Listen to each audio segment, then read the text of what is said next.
চলো আব্দুল্লাহ, আজ আমরা বাহিরে হাঁটতে বের হই। হ্যাঁ আব্দুর রহমান, চলো।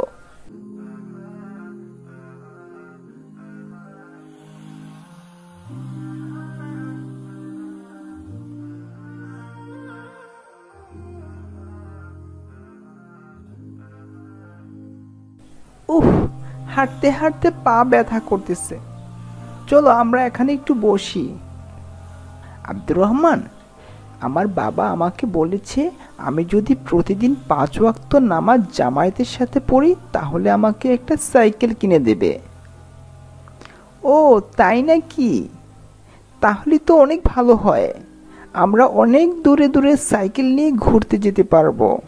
দাদু ভাই, আমি 2 দিন ধরে কিছুই খাই নাই, তুমি কি আমাকে কিছু খেতে দিবে? এই গরিব মহিলা, তুমি আমাদের ডিস্টার্ব কেন করছো? যাও এখান থেকে। দাদু ভাই, আমার আর হাঁটার মতো কোনো শক্তি নাই, কিছুই খাই নাই, কিছু খাবার দাও না দাদু ভাই। এই মহিলা, তোমার সমস্যা কি? বারবার ডিস্টার্ব কেন করছো?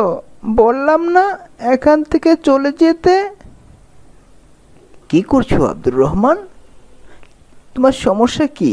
তুমি ওনার সাথে এমন কেন করছো? দাদিমা, এখানে আসুন, বসেন।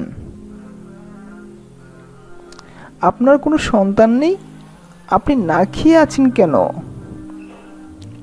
না দাদু ভাই, আমার কোনো সন্তান নেই, একজন ছিল, সে মারা গেছে। এখন তাই ওজনের কাছ থেকে খুঁজে খুঁজে কিছু খেয়ে বেঁচে আছি। তবে আজ 2 দিন বৃষ্টির কারণে ঘর থেকে বের হতে পারছি না, তাই কিছুই খেতে পারি নাই। ও আচ্ছা, এই নেন দাদিমা, এখানে কিছু টাকা রয়েছে। এই টাকাটা আমি টিফিনের খরচ বাঁচিয়ে জমিয়েছিলাম, ভাবছিলাম একটা ক্রিকেট ব্যাট কিনবো, কিন্তু এখন মনে হচ্ছে এই টাকাটা আমার চেয়ে আপনার বেশি প্রয়োজন, তাই এটা আপনার কাছে রেখে দেন। ধন্যবাদ বলে তোমাকে ছোট করব না দাদু ভাই। আমি আল্লাহর কাছে প্রার্থনা করি যেন আল্লাহ তোমার মনের সকল আশা কবুল করে দেয়, তোমাকে আল্লাহ যেন নেক হায়াত দান করে এবং আল্লাহ যেন তোমাকে জান্নাতুল ফেরদাউস দান করে। আমি তাহলে এবার আসি দাদু ভাই। আচ্ছা ঠিক আছে, সাবধানে যাবেন। ফি আমানিল্লাহ।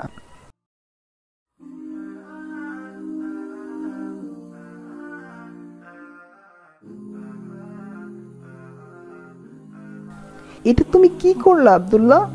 তুমি জানো এরা প্রতারক হয়ে থাকে।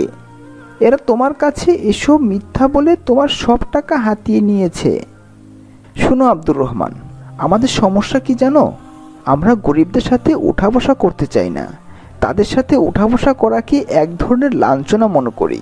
অথচ আমাদের প্রিয় নবী হযরত মুহাম্মদ সাল্লাল্লাহু আলাইহি সাল্লাম গরিবদের ভালোবাসতেন, তাদের সাথে চলাফেরাও করতেন, এমনকি তাদের সাথে যেন হাসরটাও হয় সেই দোয়াও করতেন। সহিহ তিরমিজি হাদিস শরীফে রয়েছে, হযরত আনাস রাদিয়াল্লাহু তাআলা আনহু থেকে বর্ণিত, রাসূল সাল্লাল্লাহু আলাইহি ওয়াসাল্লাম বলেছেন, হে আল্লাহ, তুমি আমাকে দরিদ্র অবস্থায় বাঁচিয়ে রেখো, দরিদ্র অবস্থায় মৃত্যু দিও এবং কিয়ামতের দিন দরিদ্রদের দলভুক্ত করে হাসর করো। তাছাড়া তিনি আরও বলেছেন, আল্লাহ তাআলা তার বান্দাদের ততক্ষণ পর্যন্ত সাহায্য করে যতক্ষণ সে তার ভাইয়ের সাহায্য করতে থাকে। ও আচ্ছা, তাহলে তো আমি অনেক বড় ভুল করে ফেলেছি। আমি এতক্ষণে বুঝতে পেরেছি আব্দুল্লাহ, এখন থেকে আমি আর এগুলো বলবো না। আমি এখন থেকে আমার সাধ্যমতো গরিবদের সাহায্য করব ইনশাআল্লাহ।